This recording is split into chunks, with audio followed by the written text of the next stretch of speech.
Good morning. Good morning. I've been singing to Julie Pappin this morning, which is Chris's wife. I call her Julie Pappin because I think Pappin's a cool name because I feel like she's kind of pappin, like poppin, but pappin. Hey guys.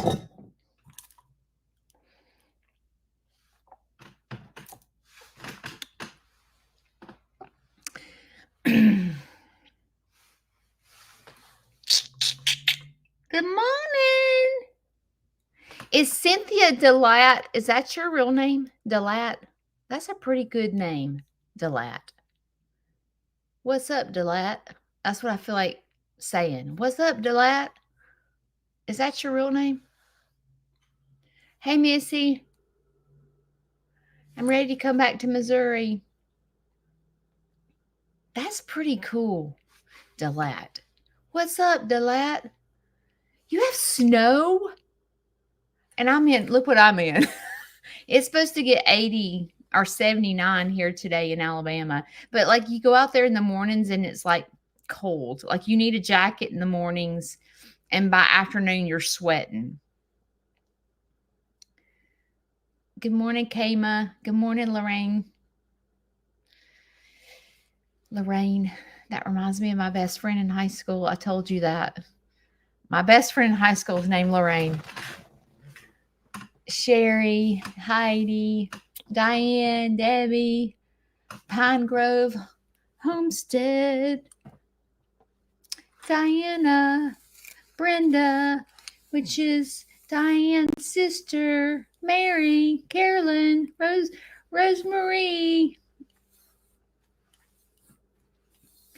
Okay, so today is going to be a clean the coop day. So this weekend we cleaned, the Boy Scouts. Okay, it is so confusing. It is the Boy Scouts, but it is girls, but they call themselves the Scouts. So I have been saying it wrong. It's called the Scouts. The Scouts came this weekend and they cleaned all the cobwebs out of my coops and they cleaned out the nesting boxes, but we haven't, and they cleaned out 3 coops, but I still have more. So today I've got to finish cleaning out my coops and I'm like, ugh, I hate it. Hate it. But when I clean, it's so much better. And so I'm not doing shiitake mushrooms to myself today because I'm going to have chicken dust from head to toe and I'm probably going to have sweat head to toe. I'm going to have Cynthia hair. It's going to be a train wreck. So I ain't doing nothing to myself. So I'm just going to sit here and chit chat with y'all and put my hair in a nappy ponytail and get made fun of for having cheese ball hair. For all the people that make fun of my hair, they tell me I'm a cheese ball. I tell you what, Joker, you come to Sneed's Farmhouse for just a couple of days and tell me how great your hair looks. Especially when you go sit down with the animals in the farm because they're going to think your hair is hay. They're going to chew it. They're going to sloppy kiss you. They're going to drool in your hair and you're going to love every minute of it. And you're not going to care what your hair looks like when you go sit down in the farm. Just saying. First of all, did you take your Celtic salt? Everybody take your Celtic salt. Your Celtic salt is 82 minerals. Make sure you had your vodka in hand to wash it down.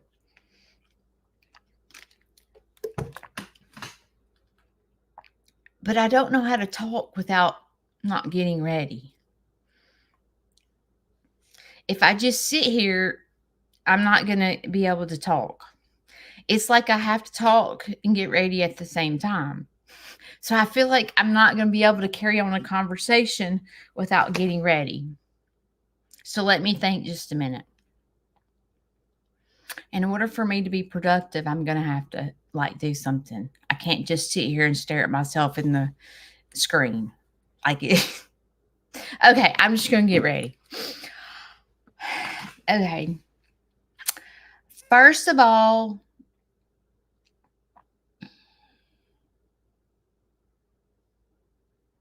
let's talk about this weekend. It was awesome. I tell you, so having the Boy Scouts at my farm this weekend camping made me want to contact every single troop and say, you can come to Sneed's Farmhouse and camp. It was such a blessing to Shane and I. But in my marriage, I think, like when you see silly videos of Shane and I, we do kid like that a lot. I will tell you, because people have asked about Shane and I and the way we are. We constantly go back and forth at each other. It's kind of how we flirt. Like, I don't know. We've always done that.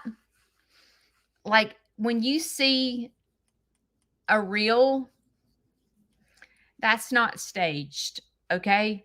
Sometimes I just grab the phone and I'm like, I'm fixing to ask you a question. We just go on with it. Whatever you say, you say. And he's like, all right. And so I'll grab the phone and go ask him a question or whatever. And we just go at it. It is not staged. And sometimes we'll sit there and talk off camera and I'll go, oh, the backup dancers need to hear this. And I'll go, repeat what you just said. So just say it again.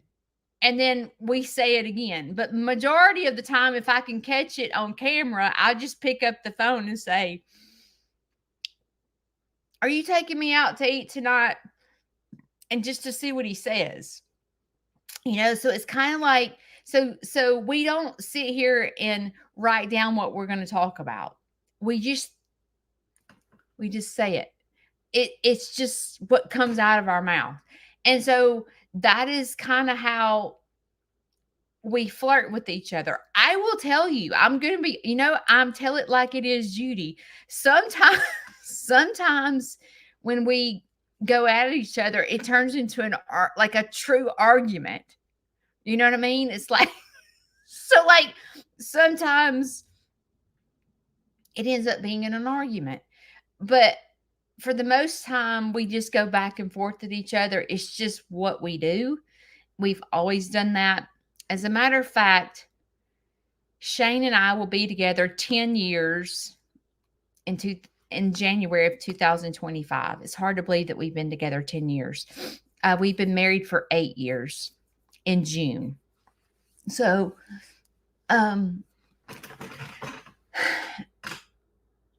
but, I talked to you guys about what I'm not good at. And when it comes to our marriage, let's see, how do I put this? Hey, I bought a new preaching stick. I can't wait to get it in. It is electric.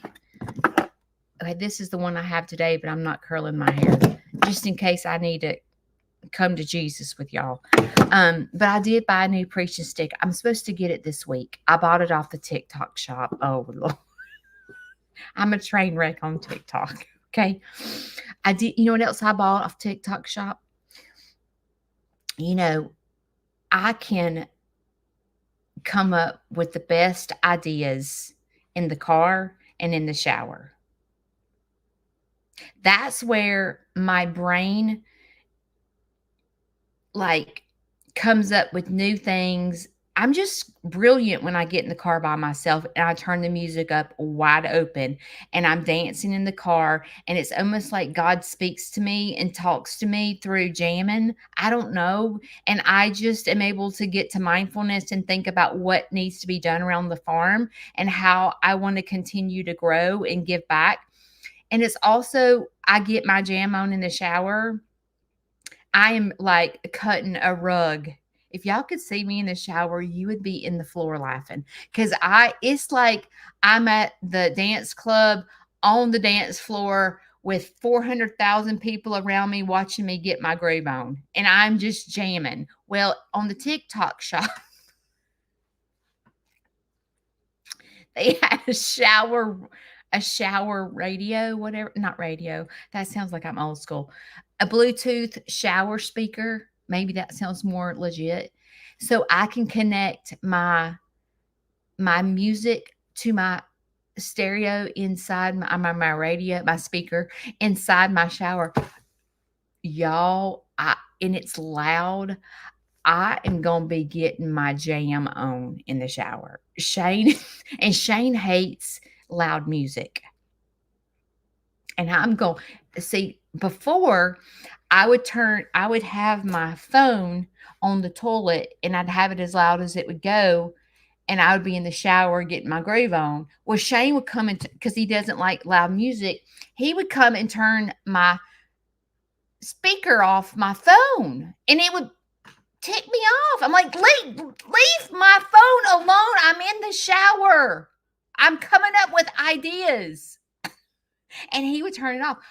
Well, now I can hide my phone, connect it to the speaker in the shower, and that joker can't turn down my music. And I can get my jam on. So I'm dangerous in the TikTok shop, just saying. Okay. When it comes to my marriage,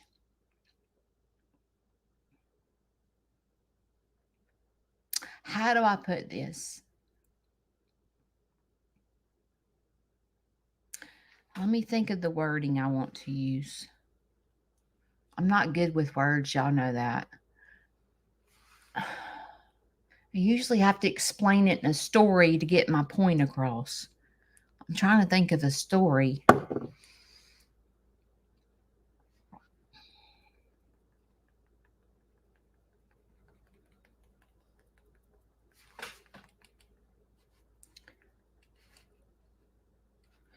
Okay.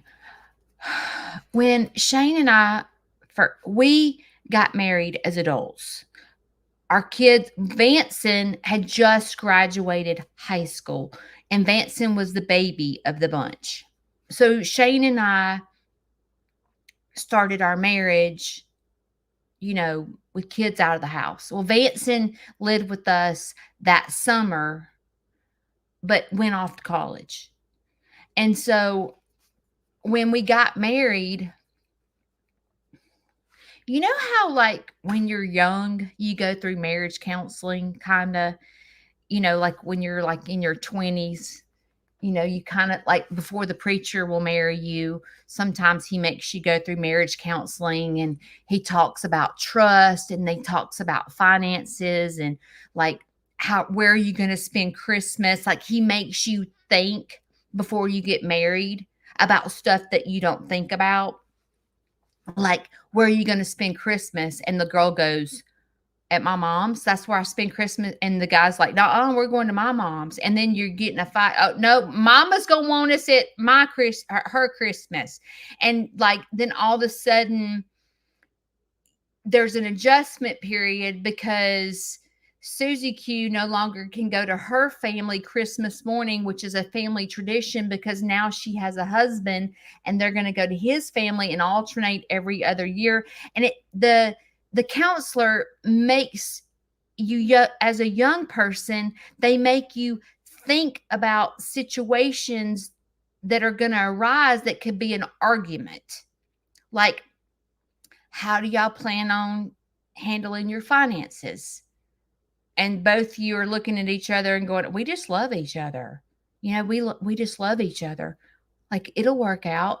And then when you get married and you go to, you know, handle finances, you end up in a fight because you're like, wait a minute, this person I'm in love with is a weirdo now because this is not what I thought he was. So the marriage counselor kind of gets you out of your comfort zone to think about things before you get married. Well, when you get married later in life, you kind of think you have it all figured out, right? Like I've been married I've been married 3 times prior. I got this figured out. You know what I mean? Like I don't need marriage counseling. I know what I'm looking for. You know what I'm saying? It's kind of like you think you're older and wiser and you're not going to make a mistake because you've made a mistake so many times, like you're not going to do it again. You've learned your lesson, right? Well, what ends up this is for me. If you are a person that has been married a couple of times or 2 times or whatever, you're probably going to be able to relate to me. Someone that's been married for umpteen hundred years to the same person, kudos. I wish that was me, but it's not. So you think that you've got it figured out because it's almost like you're like let's say that your first husband had trouble keeping a job. And you're like, dude, I'm not marrying another guy that doesn't have a job. Like, I ain't, you know what I mean? Like, you're like, and you think you have it figured out. You do. And I wished that the state of Alabama, I wish the state of Alabama would require, maybe I can change it. I'm just kidding. Maybe like, I wish that every state required you to go through a year of counseling before getting married. I feel like the divorce rate would be a lot lower if they made couples before they got married have counseling. I've heard, and I don't know if this is true, but I've heard like there's other states that make you go through counseling in order to get a divorce. Like you can't just go to a lawyer and get a divorce. You have to go through counseling first. And I feel like I'm not really for that because there's situations that certain women or men are in that they need to get out. Like it's bad. And if they made you go through counseling, I feel like it would be just not good. That's just me personally. I feel like the mistake was in the beginning. It's not getting a divorce. It's the mistake was in the beginning of marrying the wrong person. And people marry for the wrong reasons. I know I have. Like I married to get out of the house. Like, you know, I married like, oh, he's going to love me for the rest of my life and he's going to be a great dad. And you think that when you're stuck in love and like, it's just, but I feel like the mistake was in choosing the person. By the time you get to the divorce part, it's just too late. That's just how I feel personally. But, um, so when Shane and I got married, I thought I had it all figured out. I thought, you know, I'm going to have a good life and it's all figured out. And Shane and I did not have counseling before we got married because he thought he had it figured out and I thought I had it figured out. And when it came to after we were married and it came to us, you know, getting to the nit gritty of okay, you know, are we gonna how are we doing our finances? You would think Shane and I are old enough that we should have had these conversations before we got married. Like, what are we going to do with money? What are we going to do about bills? Let's talk about, you know, what do you do at Christmas? What do I do at Christmas? How are we going to handle our kids because we're a blended family and they're grown? Like, what are we going to do? How do you, like you would have think that Shane and I would have been smart enough to have these conversations before we got married. Nah, we dumb as dirt. We didn't. We did not. So in my brain, I'm all about teamwork. I'm all about playing in the same ballpark. Like I'm all about what's mine is yours. Like I'm in this for the long haul. I'm very committed. That's what I envisioned before we got married. Like we're just going to combine it all. But when you're a blended family, it doesn't always work that way. But I like the way I am is your daughter and son are my kids. That they're mine. They're mine. Like I'm going to treat them just like I treat my kids. That's how my brain works. We're in this together. We are a blended family, but there's no step. That's how my brain works. So when we got married and it was time, to sit down and pay the bills and, you know, change my name and, put each other on the checking account and, change our beneficiaries to be as one and all this stuff. I'm just thinking that's how it's going to work because that's how I'm programmed. We are as one. That's my background. And so when it came to that, Shane was like, mm-mm, mm-mm. And I was like, what do you mean? He was like, no, we're splitting the bills down the middle and you're paying half and I'm paying half and you're not getting on anything of mine. And we hadn't been married long enough for these things to happen. I don't know if I can trust you. And I'm like, what? It's like, what? Dude, if I thought I had to pass a test, I would have passed the test before I got married to you. It was like, I felt really scared. As a matter of fact, in the beginning, I was like, oh my gosh, I have made a mistake. I have made the biggest mistake again. I am not good at this. Like, I almost need someone else to pick out a spouse for me because I am not good at picking out a spouse. Like, I am a train wreck. And I remember when we first got married and we had this conversation, Shane had to go off to Florida, which was not, I lived in Alabama. He left for 3 months to work. Like we got married on Saturday. Shane left we didn't go to a honeymoon. Shane left on Sunday for Florida for the entire summer to work. And I am by myself going, I'm not like I moved to where Shane was. So I don't know anything about the area. It was almost like Coleman. I don't know nothing. I don't have a job. I'm sitting here going, what the heck? I felt really, really scared. And I felt like we were not a team. And I remember going, this joker is nutso. Because we were raised totally different. I'm this team player. Like, I don't think, like, my brain doesn't think about losing anything. Where Shane is like, I've worked hard for this. Like, no one's getting it. Because he, on the other hand, had been through a lot of trauma where he lost everything. Shane lost everything that he worked for.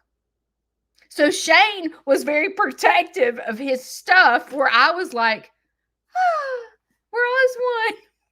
We're as one and everything is great. And Shane's over here going, I've worked too hard to get where I am today. No one. I love you with all my heart, but no. And so I have had a hard time. We've been together 10 years now. Now, I want to tell you how I got through that because I like to share with y'all how I got to where I am today. Okay. At first, I almost left after being married a couple of days. I was like, I'm not doing this again. I'm not doing this again. But then I was scared of um my family going, here she goes again. She's a train wreck. Here she goes. She rushed into it. Like I was scared. So instead of me making a decision for myself, I got on my knees and I started praying. And I was like, God, you got to help me because I am terrible. My brain is not good. I, I'm miserable right now, and I haven't been married but a couple of days, and I don't know what to do. And I got on my hands and knees and prayed to God, and I felt as though God was like, Shane is the one for you. Trust me and be yourself. And when I would get to the point that I would feel, I'm going somewhere with this story, so y'all bear with me. I I I saw so much good in Shane.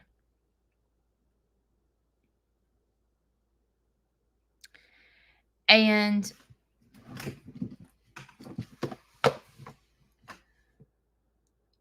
I felt as though God was just telling me to continue to be Judy. You just continue to keep your eye upon me and don't keep your eye upon Shane. Keep your eye and your focus on me. So I just began to pray and pray and pray for God to change me, my way of thinking, my insecurity. I began to try to focus on what was wrong with me. I need you jokers to listen to me. If you're in a marriage where you don't feel like y'all are in the same ballpark, okay, you feel like y'all have gone separate ways or whatever, or you don't think alike or whatever, I need you to quit trying to fix him or her and fix yourself. Do you hear me? Do you hear me?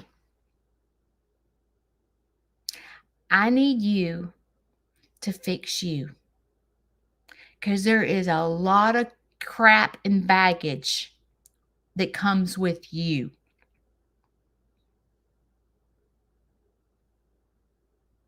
And if you're like, I'm going to try to fix him and I'm going to change him and I'm going to teach him to be as one and I'm going to teach him that I've never lied to him or anything,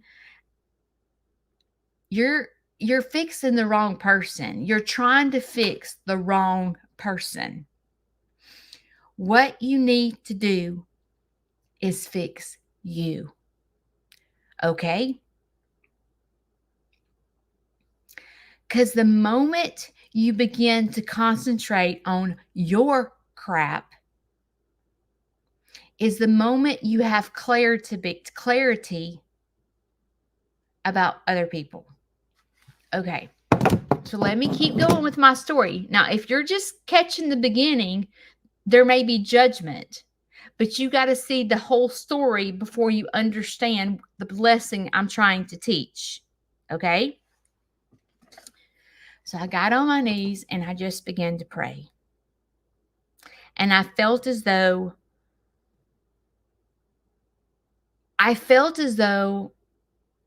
God was like, let's fix you.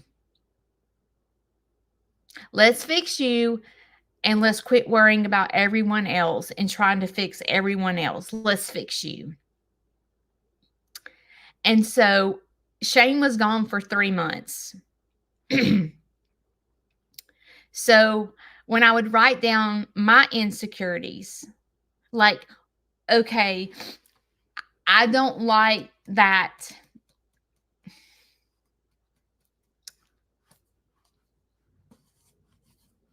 I don't know, like,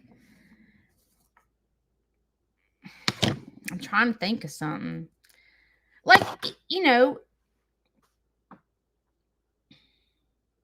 you set expectations. Because when you're walking down the aisle and you're getting married, you're so in love and everything's just great. And they have little showers for you. You're getting a new place and you're decorating and everything is just lovely and fun. And then reality sits in. And you're like, oh yeah, this is not what I thought it was. This is not, like, this sucks. So while Shane was gone, I continued. Now listen, I'm going to tell you guys something. I tell you that I have been in counseling since 2010, and I go like every week since 2010. I lived in Gulf Shores. My doctor was in Birmingham. I drove from Gulf Shores to Birmingham once a week or once every other week to fix me. Okay? That's a long way. I'm talking like 5-hour drive. Okay? I'm not talking 5-hour one way. Okay? It's not like it's just up the road or an hour away. No, Judy drove from Gulf Shores to Birmingham to the doctor to fix me.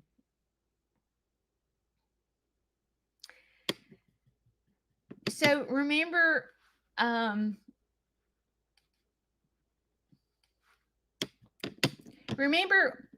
tell you that I get triggered by homelessness. I told you guys that before many a times. Like, oh my God, I'm going to get married and he's going to leave me homeless. Oh my gosh. Like, that's how I was feeling. It was triggered. Like, that dude was triggering me bigger than ever. I had to go fix me. I had to go fix my insecurities. I had to go fix the things that were wrong with me. In my previous relationship, where I was married for 15 years, I was the breadwinner. Okay? I was the breadwinner. So this relationship with Shane, I didn't even freaking work. I moved to Gulf Shores to somewhere I didn't know. And so my insecurities were like huge. Okay. They were huge because I'm not used to someone making more than me. Every relationship I've ever been in, I'm the breadwinner. So this is new to me. I almost feel like a little threatened because he's more successful than I am at this point. And I'm like, I don't like this feeling. Because when I'm the breadwinner, I feel like I'm in control. Because I'm the one that can say, no, we're not getting new cabinets. No. Because I'm the one that's paying for everything. But in my relationship with Shane, he's the breadwinner. And I'm like, I don't like this feeling. I don't like staying home. I don't know. No. Judy has zero control. No, sir. I'm not doing that because I was raised with a single mom who taught me to never depend on a man because they'll leave you in a heartbeat. Okay. So I'm now in this relationship where he's the breadwinner. I don't have a job because I just moved to Gulf Shores.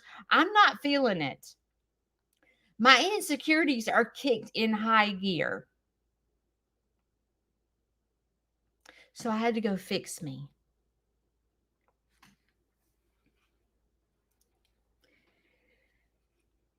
So I'm, going to counseling, driving all that way, and like, oh my gosh, this ain't good. This ain't good. And then shortly after getting married is when Larry had to move in with us. And when Larry had to move in with us, it prompted me to have to take care of him. Because when Larry first moved in with us 8 years ago, he was bad. He was not good at all. So when I began to work on myself and the things that triggered me, and I had to learn a new way of living, because at the end of the day, my hair is a train wreck. At the end of the day, the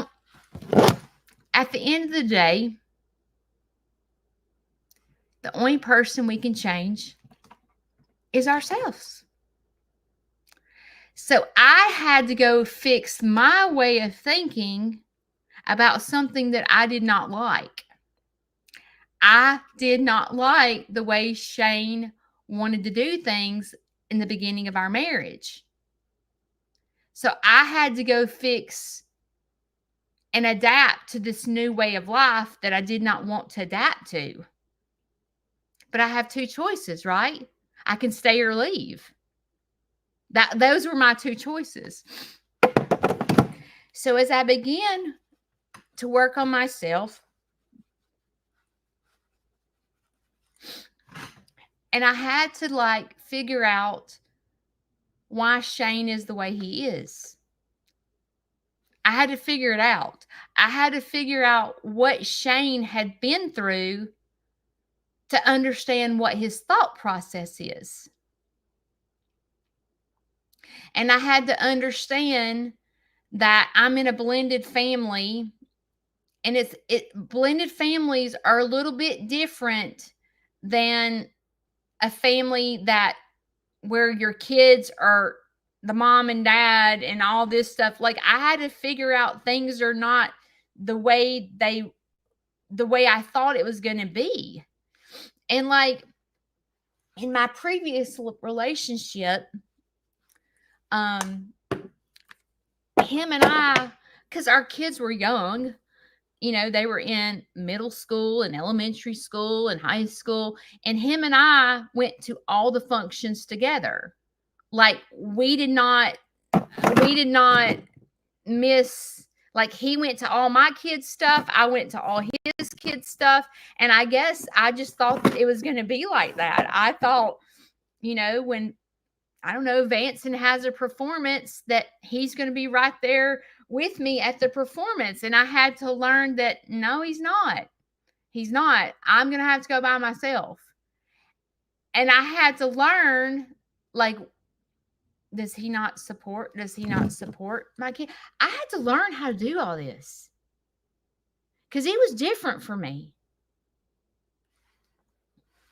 And as I began to start figuring Shane out, I learned it took a long time for me to figure out why he does the things that he does.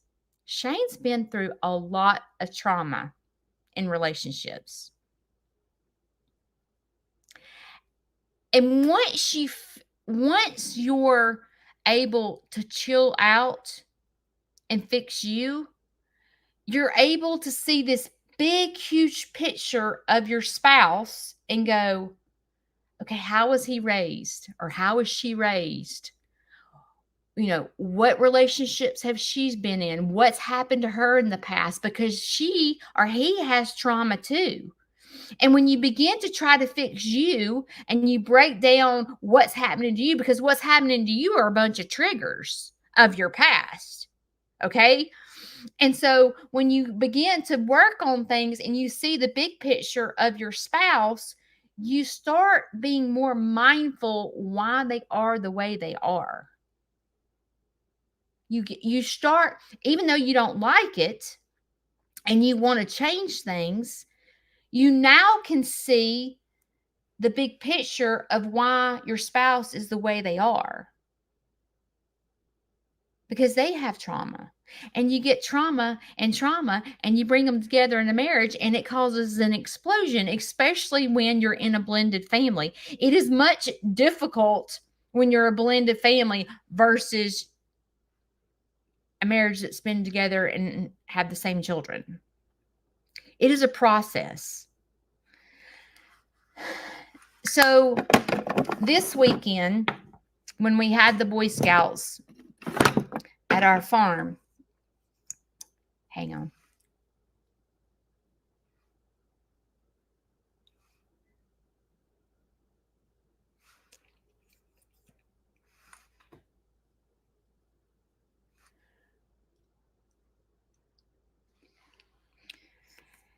This weekend, now Shane and I have been married for 8 years, right?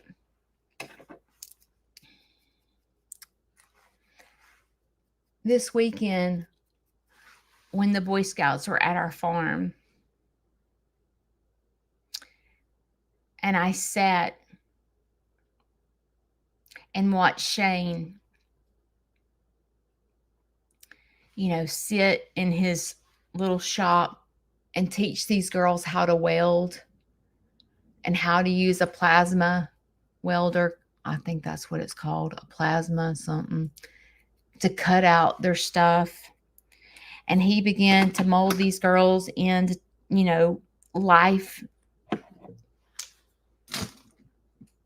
things, like just, getting them out of their comfort zone to teach them welding. Because girls, actually, Shane says the girls welders are 10 times better than the boy welders. Shane's been teaching for 25 years. And I'm sitting in the back of the room because I know nothing. And I'm sitting there watching him teach. And I felt like such a team. I felt like this man is absolutely the bomb.com.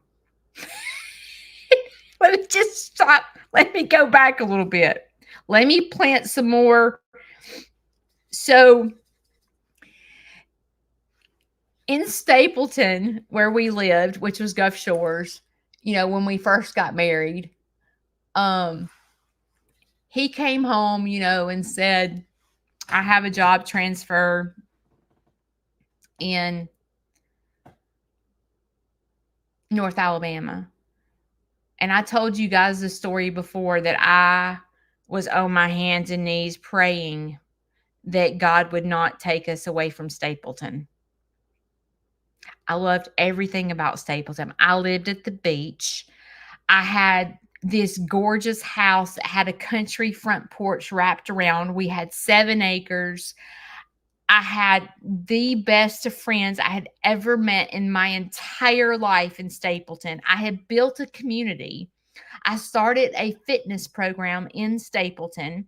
I had the best friend. We got together. We went out to eat. It was just fun. I loved Stapleton. And when he said he got transferred, I thought, here we go again. Here we go again. I get to start all over again. And we had just redone our entire house. It was so precious. And I was like, okay, this man is not on the same team as me. It's not. He is not on the same team as me. Now he's taking me and Larry. Me and Larry have moved to Gulf Shores. Now he's taking everything away from us and moving to Coleman. Like, this is terrible. This is terrible. And once again, now he did come home and talk to me. He was like, what do you think about this? And I'm thinking in my head, well, he's the breadwinner. Like, I mean, does my opinion really matter? Like, he's the one that has to go to work every day, not me. I'm over here taking care of Larry. Like, I felt as though my opinion, he does care about my opinion, but I thought, I'm going to do whatever you want to do. You're the one that has to be happy. So we up and move to Coleman. So I don't know it. I don't know it. So, and it's like, okay, Judy, go fix you again. Constantly fix you, Judy. Fix you. Fix you. Fix you, Judy. And look at me today.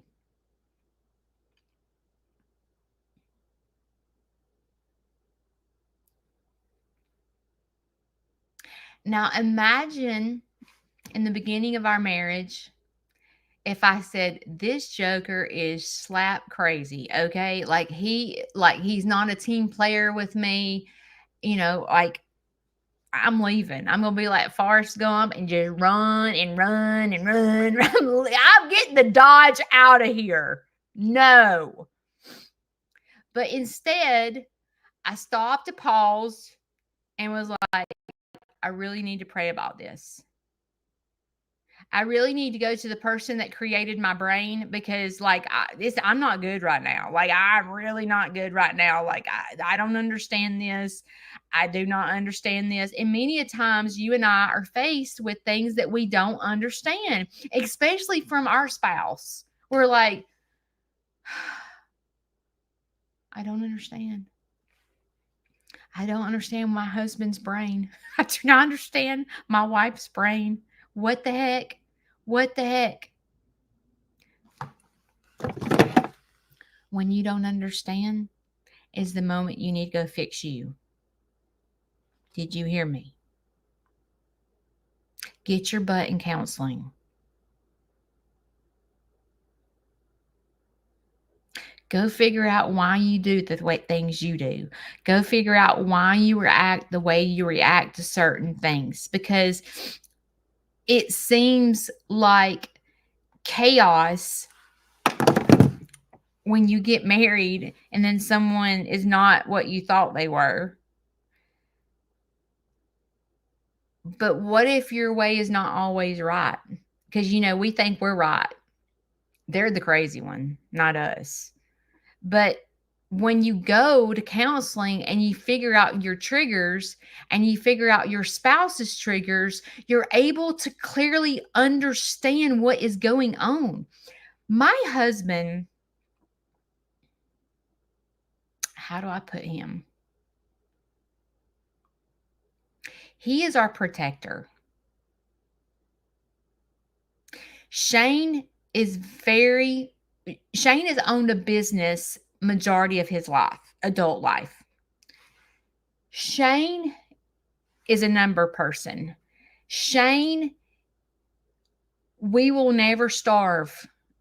It Sneed's, the Sneed's household. Shane is going to make sure that we're okay.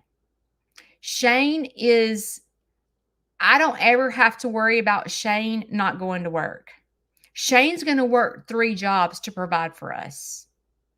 But see, I couldn't see that at the beginning. All I could see in the beginning was, you ain't on nothing. You ain't getting nothing. We hadn't been married. That's all I saw. But when I went to go fix me, and I began to learn what my triggers are and what his triggers are, I started to learn other things, and I started to be able to sit back and watch what was happening. And 10 years later, 8 years later of being married to him, I'm like, this man is our protector. This man is protecting this. This man has allowed my stepdad to move in with us. And there is a lot of crap that goes on behind the scenes with Larry. Okay. Just to let y'all know, it ain't all good. And my husband opens this home to my stepdad, and he has lived here the entire time we've been married and has never said one negative thing about Larry. Shane, many a time, I told you guys not too long ago, Shane's holding Larry's hand, taking Larry to the bathroom, helping Larry. Shane is out building a ramp, a wheelchair ramp, while Larry's in the hospital. Shane's out here building a ramp in 2 days, the nicest ramp ever for my stepdad. See, sometimes we're blinded by what we think is a train wreck. And when we stop and pause and get on our knees and go, Dear Heavenly Father, I am dying inside.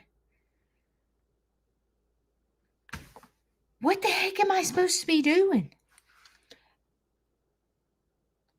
This hurts so bad.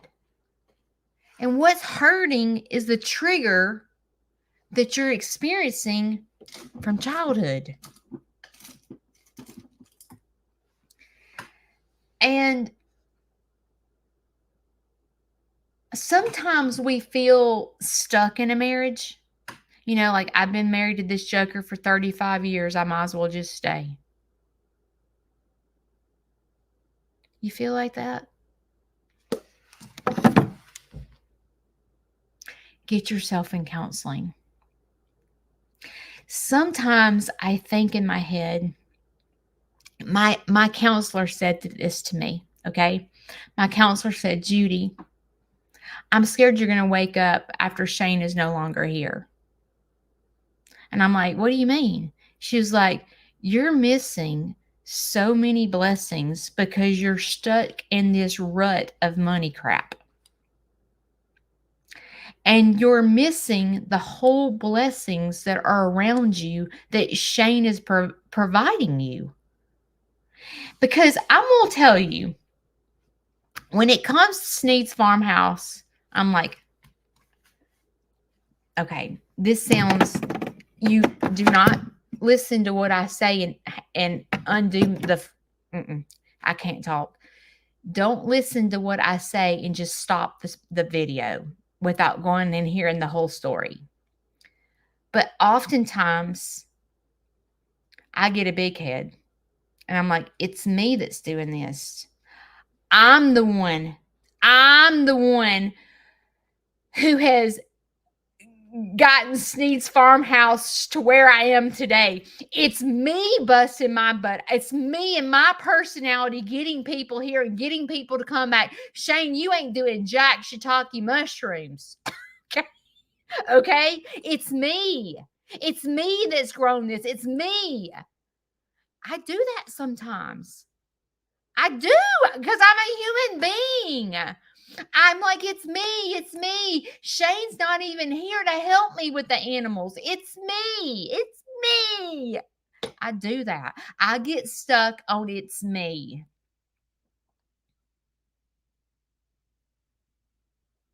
But this weekend, it was like, no, it's us.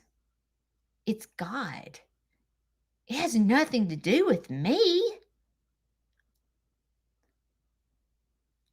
I would not be where I am today if it wasn't for Shane. Shane works almost 7 days a week. And I ain't talking easy work. I'm talking he's up on the roof of a building in the scalding in the hot sun, welding with a mask on and long sleeves and gloves and burning up, sweating his butt off. We have what we have because of Shane. Now, I'm not shortchanging myself and saying, well, I ain't done nothing. Because I'm going to tell you, I have I work 7 days a week too. It ain't like it's just Shane. But see, when you got a wife working 7 days a week and a husband 7 days a week, it's not I'm in this ballpark and he's in this ballpark. We're in the ballpark together. And sometimes I'm in a tunnel vision and I feel all alone. Especially when Shane goes hunting and I'm here by myself running Sneed's farmhouse doing Larry. I'm like, that joker just leaves me for 2 weeks. Oh, dear Jesus. I'm over here trying to figure out how to do this dadgum tractor. What the crap? You know? I remember one time Dexter and Judy got out of the fence and Shane wasn't here. He was gone hunting. I'm like, oh, I was hating on him. I'm like, you leave me here by myself and freaking cows get out, the fence is down, and you just leave me here all by myself. You know, like you start feeling sorry for yourself when stuff like that happens, right? You do. You do. You're like, this joker is terrible. He's a terrible husband. He just leaves me all by myself. You know, sometimes you get in a tunnel and it's hard for you to see where you are because you feel like it's all you. And you're like, you know, my spouse is like this and I'm all alone and I can't stand him. I've been married for 35 years and I can't stand him, but I'm not leaving because we built this empire together and I can't leave him. That is the second when you start going, I can't stand being around my spouse. That is the second you need to get your butt in counseling and figure out what's going on with you. Because sometimes when you step back and you look at the big picture and you're like, look at our kids.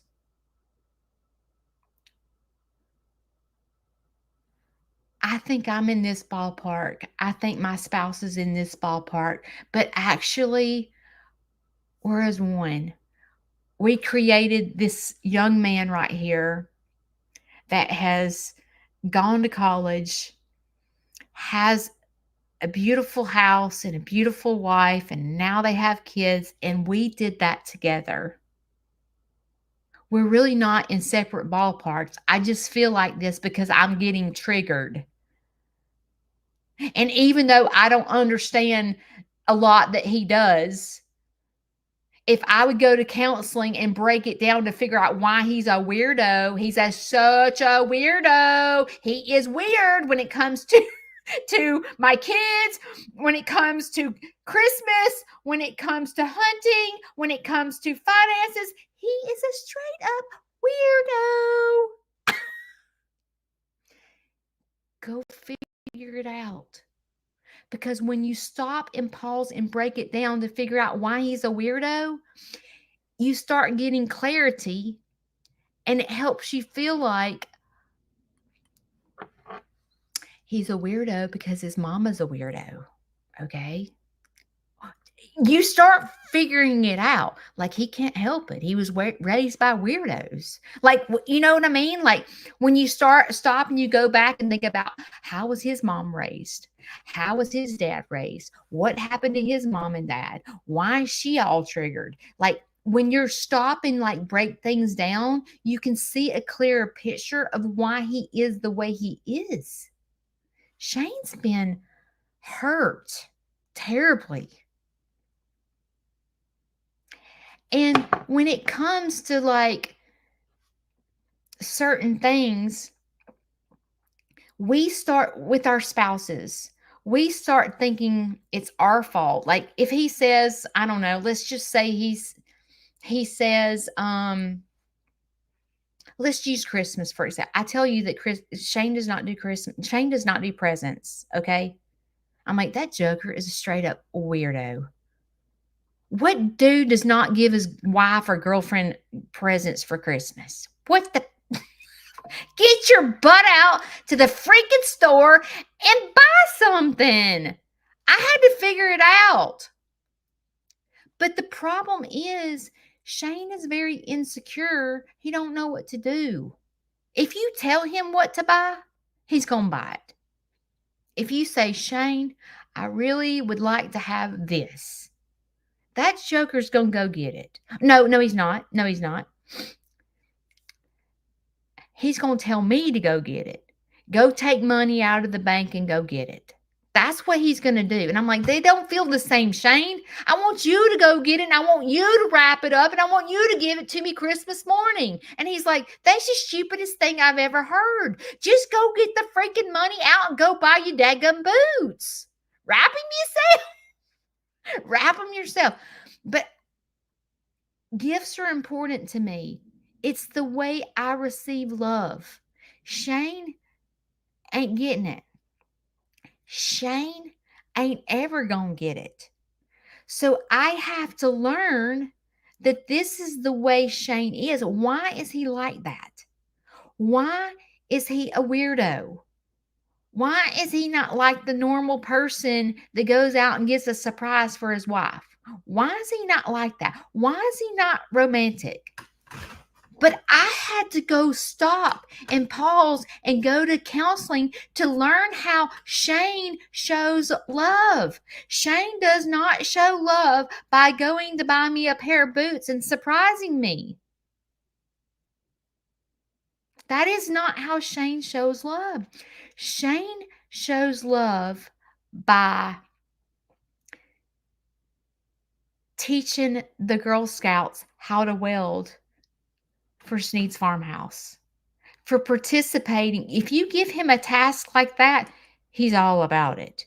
But if I would have said, hey, will you go out there and give the Girl Scouts, the Scouts, a tour? He's like, no, I am not doing that. Because Shane is going to sit on the sidelines and say, go. He's not going to go out there and interact with them. He's going to sit at the fence and watch them, okay? But if you put Shane in his comfort zone, Shane is a rock star. This weekend, I felt like a team. We were in the same ballpark this weekend. We were working as a team, and I was like, yes, that's what I'm talking about. I was like, that's my husband. Like, I was so proud of him. But see, sometimes we just want to run so quickly without going to. I'm getting a little bit religious, which I don't like to get religious, but I'm telling you how I got to where I am today is because there's someone that made your brain, okay? There's someone that knows your brain better than a counselor, your husband, your kids, whatever. When you get to mindfulness and get by yourself and get on your knees and pray, it doesn't happen the first time. It doesn't happen the second time. It takes having a personal relationship with someone, okay? Whoever your creator is. If your creator is not the same person, I love you, and you don't have to do what I do. I'm just telling you my personal testimony is having a personal relationship with my creator. That doesn't mean to go to him during hard times. It means going to him every single day, actually having a personal relationship with him, talking to him every single day, feeling him, knowing he's present. You're not going to feel him present if you just go to him once a month during hard times, okay? It doesn't work that way. It does not. But when you stop and go, my brain, dear Heavenly Father, this brain is on straight up crazy overload. You made this brain, okay? So you know what this brain is feeling right this minute. And my husband is crazy. He's a weirdo. His whole family is a weirdo, okay? Because they don't do what I do and what my family does. And therefore, I do not understand this weirdo. Will you please help me break it down and understand and help me fix me? Help me not to react when these things happen. Help me to understand what his weirdo brain is thinking because he is jacked up. He is truly jacked up because he doesn't think like me. And then when you step back and you see how your husband shows love and it's totally the different way than you perceive love, you realize you're in the same ballpark because you went and fixed you. Yeah.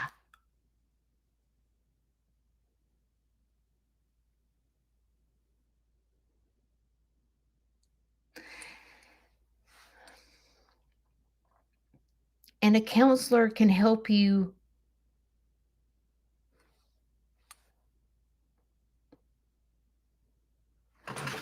go back and figure out why you're triggered by certain things and why your husband's triggered by certain things and how to play in the same ballpark.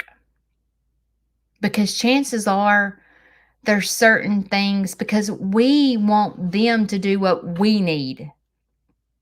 We're like, Joker, you ain't meeting my needs. You are a jackleg and you do not give me Christmas presents and you don't give me birthday presents and you are jacked up. Okay.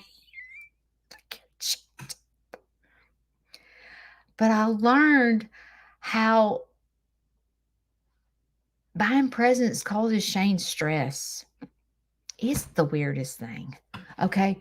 But I had to learn that. Because if I didn't learn that, I'm going to wake up Christmas morning and cry and go, this dude does not love me. This dude does not care about me. This dude is selfish. This dude is like not good. And you're going to start feeling sorry for yourself.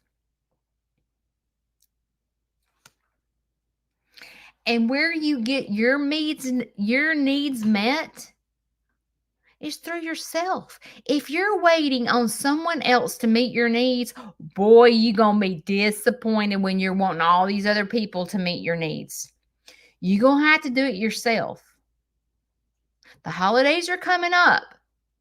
And if you're like a person that are waiting on your, I don't know, your kids to sit around the Thanksgiving table and say what they're thankful for and tell you what a good mom you are, oh, you're in trouble. You're in trouble. Let me tell you something. If you're a mother and your kids are weirdos, okay? If your kids are weirdos and let's just say they don't talk to you. They hadn't talked to you in years. Okay? We've been there. Okay? You ain't alone. You ain't alone. There's plenty of moms right here that hadn't talked to their kids in years. And I'm here to tell you that you did the best you could do at the time you were raising kids. We're jacked up as young mothers, okay? We make stupid mistakes. It's a learning process. You can't go back and fix it. But you know what? The best thing you can do for your children to show love, it is not saying I love you. It is not giving a gift. It is not showing up at your grandchild's birthday party. The best thing you can do for your children is fix you.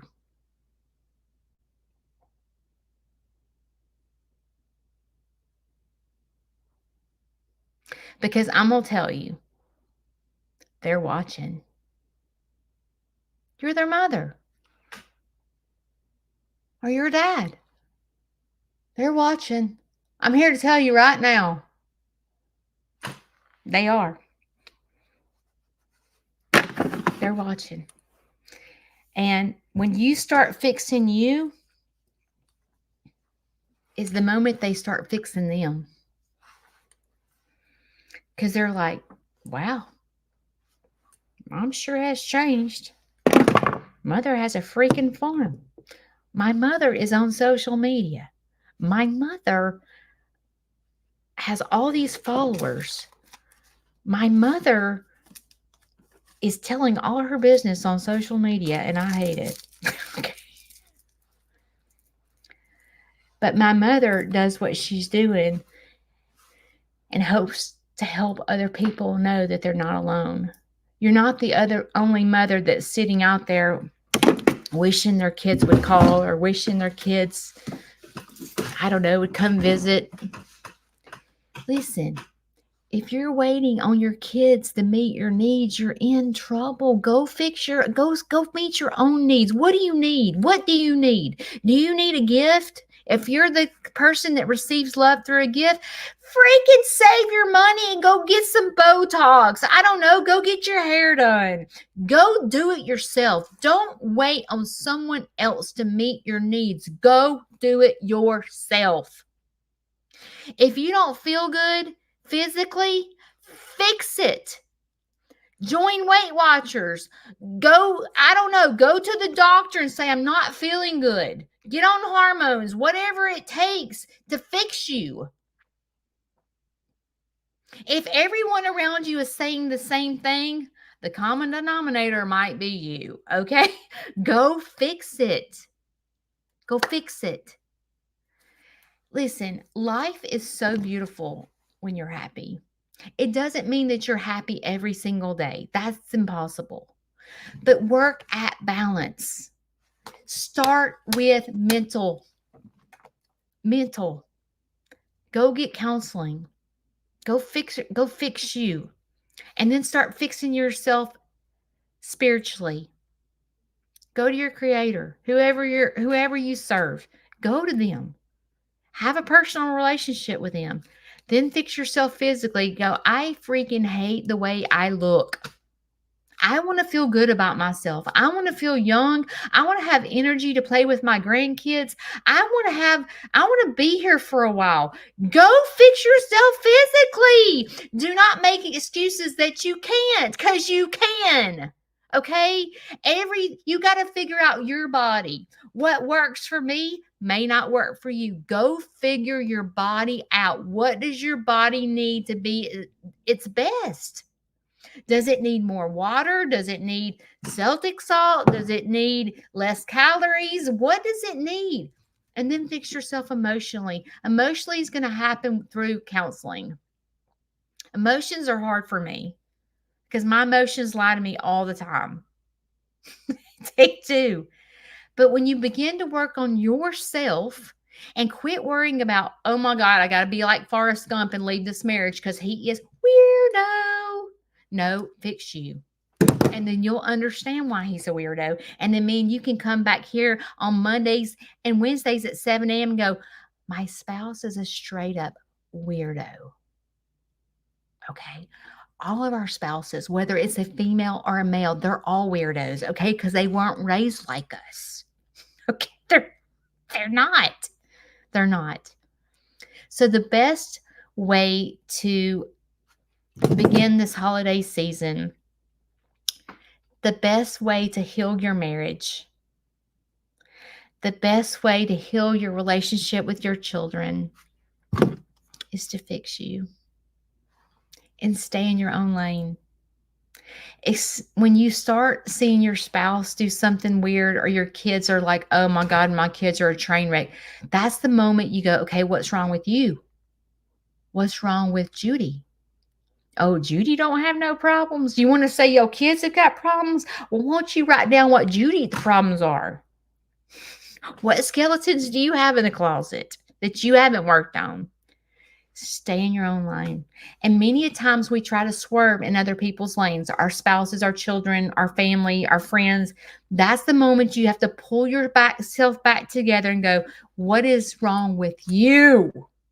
Not what's wrong with them. What is wrong with you? And that's what I call dancing. So today is Monday, beginning of a new week, beginning of, Diane, I didn't put my watch on, beginning of a week of change. Change comes from within, fixing yourself. So you have a choice today. You can sit it out and say, they're weirdos, and I'm running like Forrest Gump. Or you can say, I'm going to dance today. I'm going to write down what I need to fix about myself, and I'm going to start checking the list off one by one so that I can dance for myself, my family, and other people. I will see y'all Wednesday. Love you. Bye.